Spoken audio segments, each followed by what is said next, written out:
I lived on a farm ranch with my grandparents. My parents kicked me out and I couldn't afford to rent an apartment, so they let me stay with them for a fraction of the cost. I slept in a bedroom on the first floor. The smell of old people was much more pungent in this room. It was littered with my grandma's religious relics. I had to deal with a giant painting of Jesus staring at me while I slept. Weird things didn't start actually happening until my second week of living there. I got home from my job working at a small corner store in town, and by then it was dark out. While unlocking the front door, I could hear footsteps out in the crops. I had to assume there was somebody trying to steal my grandpa's produce. I tiptoed closer to get a better look, making sure to stay away from any fallen leaves or anything that could make some noise. There was indeed somebody in the crops, but they were crawling on all fours, as if sneaking around. I could have confronted them, but that might have ended in trouble, so I went back inside to wake my grandpa. He went outside screaming like a madman with his rifle in hand. It was something along the lines of, "If I ever catch you here on my farm, I won't hesitate to blow your brains out." That seemed like more than enough to scare anyone off the property, but the next night, while asleep, things got stranger. I woke up and heard laughing outside my window. There was somebody standing there looking into the bedroom. He seemed to notice me as I sat up, and he walked away. I told my grandpa again. This time he was really pissed. He stomped to his closet, pulled out his rifle, and stomped over to the front door with me right behind him. This time when he opened the door, something immediately grabbed a hold of his leg, causing him to trip. I jumped onto the hostile, taking him down easily as he was already in a crouched position. My grandpa managed to get up, grabbing his gun and pointing it at the guy. I called the sheriff while Grandpa had the guy at gunpoint. I suddenly heard a scream while on the phone. It was my grandpa. I dropped the phone almost with tears in my eyes, fearing the worst had happened. I got to the stoop, and Grandpa was on the ground with his hand on his nose. He was bleeding. Someone else had come along, shoved him to the ground, and punched him in the nose before taking off. I wish I'd gone after those sickos with a gun. Who punches an elderly man in the face? In the end, the sheriff arrived for nothing, and my grandpa installed a camera system aimed towards the crops.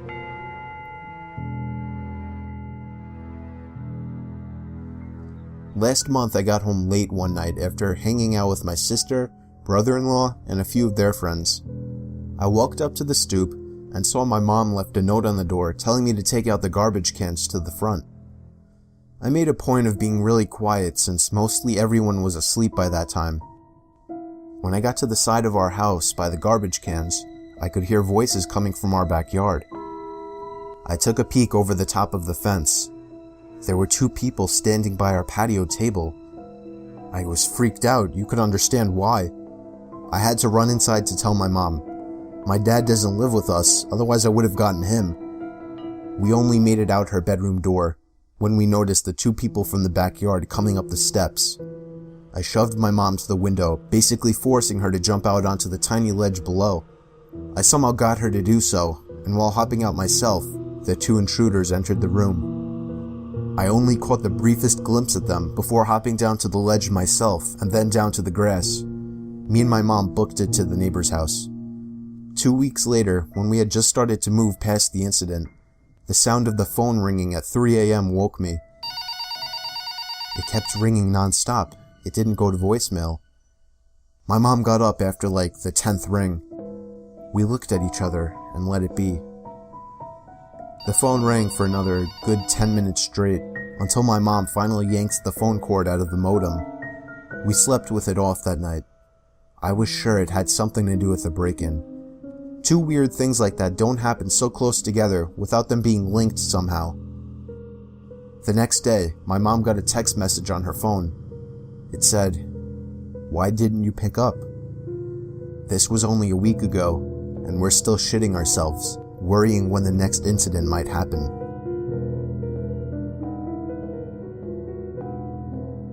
A 14-year-old girl was asleep in her room on a school night when she apparently woke and remembered that she had homework due the next day that she didn't even start. She flicked her light on and began to work on it. The clock read exactly 1:15 a.m. Over the sound of pencil lead pushing onto the paper, there were faint noises coming from inside the walls. She stopped writing, and the sounds became more clear. It was as if something was being pushed from inside the walls. There was a storage space right next to her bed, with a big square door that comes off the wall to enter. The girl started screaming for her mom, and the noises suddenly became exaggerated, as if something were running in there. The door to the wall popped off, and a figure emerged. The girl's mother and father could hear the screams even through 3 closed doors. When the girl's father came to the room, he found a tall and overweight white man covering the girl's mouth with his hand. The fight was over in a matter of seconds, with a few good punches to the man's gut. 2 pairs of the girl's underwear were found in the man's pocket before he was arrested.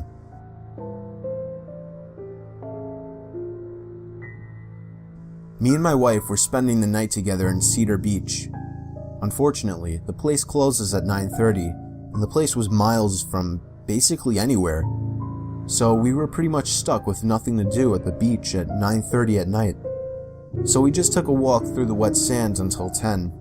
For the first half of the walk, we didn't see a single person on the whole beach. Then we turned around to head back. About 20 feet into us walking back in the direction we came, we both picked up on something. There were more than 2 pairs of footprints in the sand. Ours were more washed away by then, but there were 2 other sets of footprints that weren't there before. These a little more recent. They seemed to set off up away from the wet sand where there would be no more footprints. You may think it was just another couple taking a late night stroll, but we hadn't seen anyone for the good mile or 2 we walked, so we were spooked.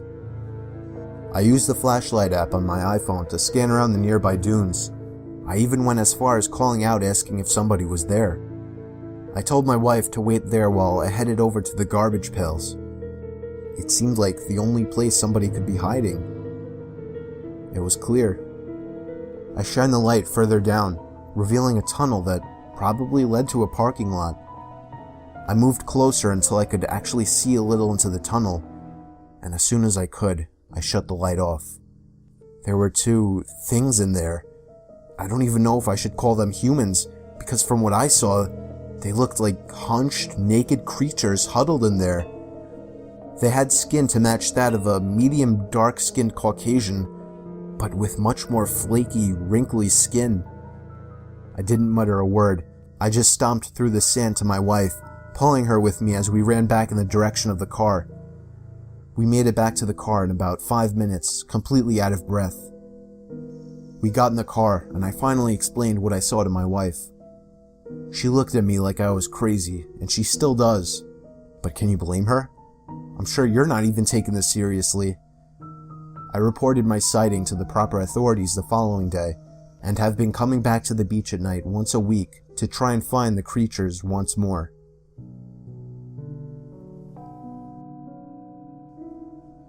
I work as a night janitor at the local high school. I would 95% of the time be the only one working the night shift because there wasn't really a need for more than one. I always start with the downstairs classrooms and work my way up to the upstairs classrooms. The cafeteria, gym, auditorium, nurse's office, those were all responsibilities of the morning and afternoon guys.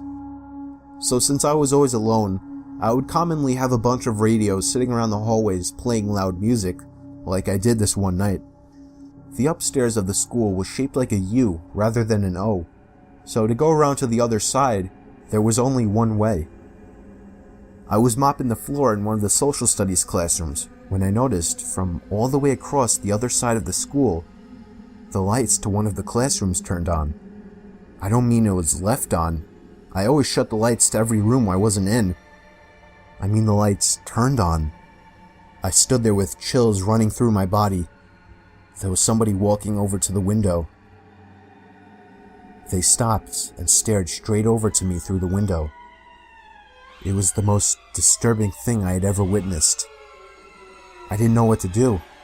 Confront them? Run away? Call the police? I got closer to the window. It was somebody who looked like they were in their 30s or 40s. He had black hair, and I could see a lot of facial hair. He raised his hand and began slowly waving at me. I pulled the blinds to the room shut and tried to catch my breath. Tried to sort out my options. When I lifted the blinds back up, the light from the room across the school was off. My heart went back into panic mode. He was surely on his way over to this classroom. Right then, the option to run seemed best, and so I did. I ran down the stairs and out the back door of the school, not giving a second damn about anything but me and my life. Security cameras revealed that sometime in the night, the man emerged from the basement of the school and began wandering around. Getting a closer look at his face, I could see just how disturbed it made me feel. He was not a pleasant-looking man. The creepiest thing, though, was the camera revealed him going back down into the basement and never coming out. He was never found down there, though, which makes me question if there's some hidden rooms or exits down there. Lately, doing this job has never been more terrifying.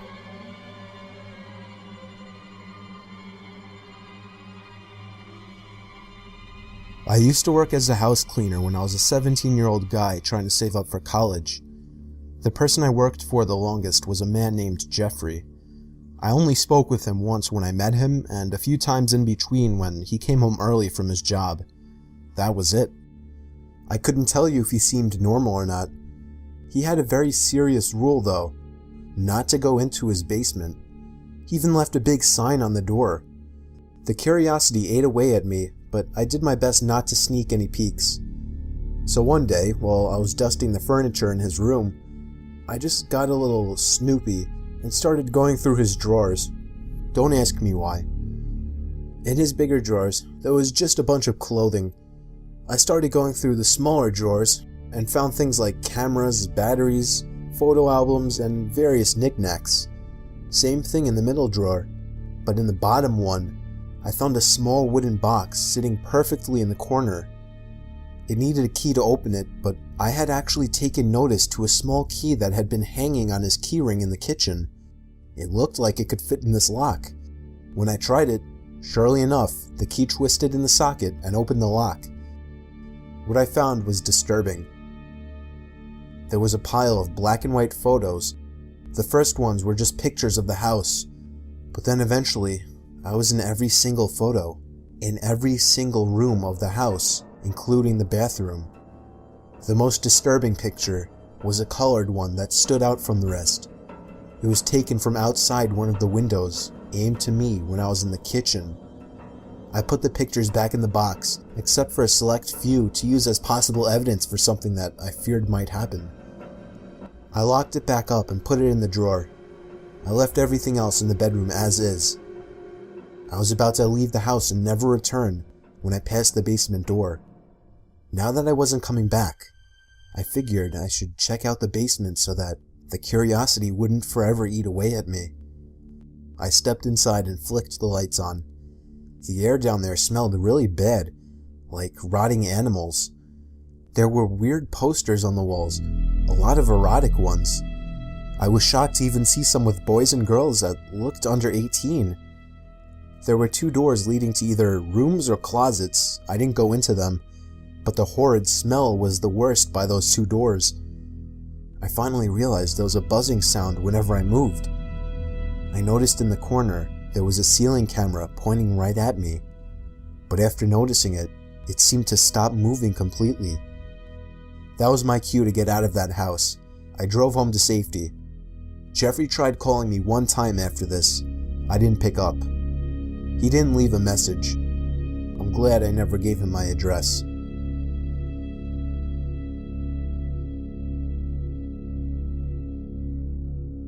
I was getting off from work at Stop and Shop after doing the midnight shift. When me and the only other guy working at the time went to our cars, a black pickup truck pulled up next to us. There was a man and woman inside. They looked like dirty hillbilly rednecks. The guy had a mustache and a beard, with a cap on and a cigarette hanging out of his mouth. The woman had dirty-looking hair. Then again, her whole face looked dirty. When they stopped in front of us, blocking our path, The guy sitting inside asked us if we have any spare change for gas. My coworker dug through his pockets and dropped 2 quarters in the man's hand. I handed him $1 in hopes that he would just drive off. The guy looked at the money in his hand, then looked back at us. "I'm gonna need more than that," he said. We apologized and told him that that's all we had. "Bullshit," he said. I could see my coworker was getting just as nervous as I was. The woman in the passenger seat had a devilish-looking smile on her face. I walked around their car and speed-walked to my car, as did my coworker. I could see the man was spinning his pickup truck around. I turned the car on and immediately put it in drive and sped out of the parking lot. They seemed to be following me at first, but I eventually lost them. I pulled into a gas station and texted my coworker to make sure he was alright. He texted back saying he was fine. I wish it ended there, but a pair of headlights entered the gas station. It was the pickup truck. I got back in my car. He tried to block me by pulling up in front of me.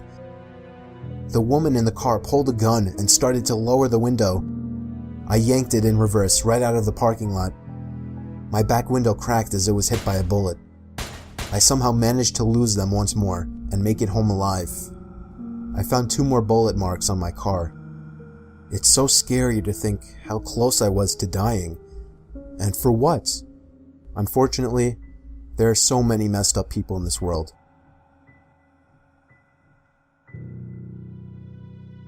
Me and Andrew, my half-sister's cousin, were 18 years old at the time. We decided to go exploring in the abandoned asylum in our town. It was way past dark, there were no cars on the road, so it was probably after midnight. Andrew drove. We both brought our video cameras in hopes to catch some interesting footage. YouTube was only 2 or 3 years old at the time, and exploring abandoned places was a pretty big thing for YouTube videos back then, so we thought it would be cool.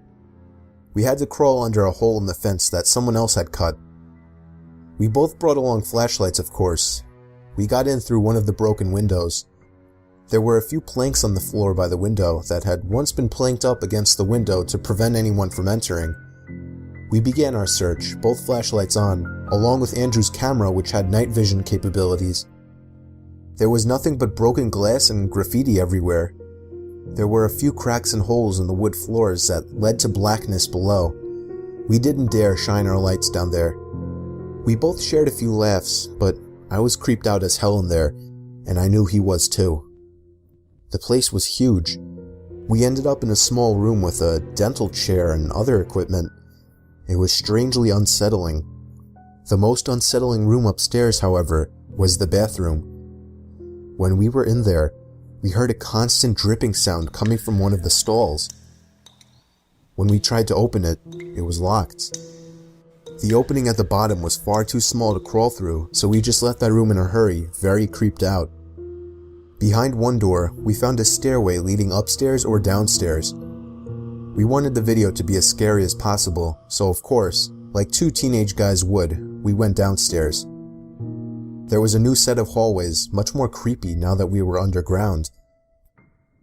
There was a bulletin board on the wall with a bunch of old photos and news articles on it. Me and Andrew were checking that out when a metallic thud came from down the hall. We shined our lights over in that direction, just in time to see what we were sure was a forehead moving from the hallway into one of the rooms. Andrew started screaming as we ran back in the direction we came. Now, I would have just thought it was a homeless person or something, but as we were stomping up the stairs, a single flight below us, we could hear steps following us.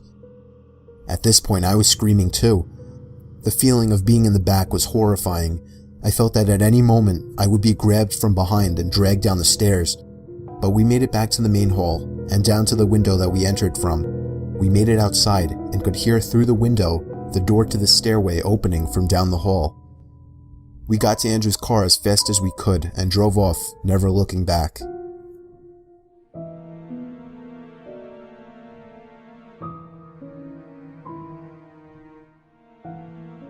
We were a young couple that had just moved into a new house. We had a bedroom on the first floor. The house had an upstairs, a middle floor, and a den, no basement. At night, we started hearing strange noises coming from below us. I checked under the bed, nothing was there. The sound seemed to be coming from beneath the floor, but the house didn't have a basement, so it didn't make sense. We started to notice things were different in the morning, like certain doors were opened that we were sure had been shut the previous night. My wife's closet door always seemed to be open. We made sure to shut all the windows one night just to make sure it wasn't some kind of draft. The doors were all open the next morning. We had decided that it had gone far enough. The next night, we both stayed up, listening and waiting. The noises coming from below were louder than ever. Sounds like things being pushed around, moaning. I headed down to the den and put my ear against the wall, listening for where the sound may be coming from. It was coming from inside the wall I was up against, but a little lower down, below the den. I went back to my wife. I told her we had to stay up for as long as possible and see what happens. We stayed up until around 2. My wife started to drift off, and I guess I had shortly after. I woke to my wife shaking me, silently crying to herself. She pointed at her closet, which had been opened. There was some kind of hidden door propped open in her closet. It led down into the floor. I hopped out of bed and shined a light down there. It was a ladder, leading far down to some hidden room. I had my wife lock the door and call the police while I took my machete with me down into the secret room. When I got to the bottom, I found a light switch. The room had a table and chair, a small cot in the corner, and a bunch of toys scattered across the room. A scream came from upstairs. It was my wife. Somebody was trying to break down the door. I climbed up the ladder the best I could while holding the machete. By the time I got up there, they had already kicked in part of the door. They stuck their head through a hole in the door and looked at me. He was a dirty-looking man. I saw craze in his red eyes. He must have seen my machete because he ran straight out the front door. I don't know what the room is for, maybe some kind of old bomb shelter or something. But I don't know who the hell that man was, how the hell he got down there, and how long he's been down there.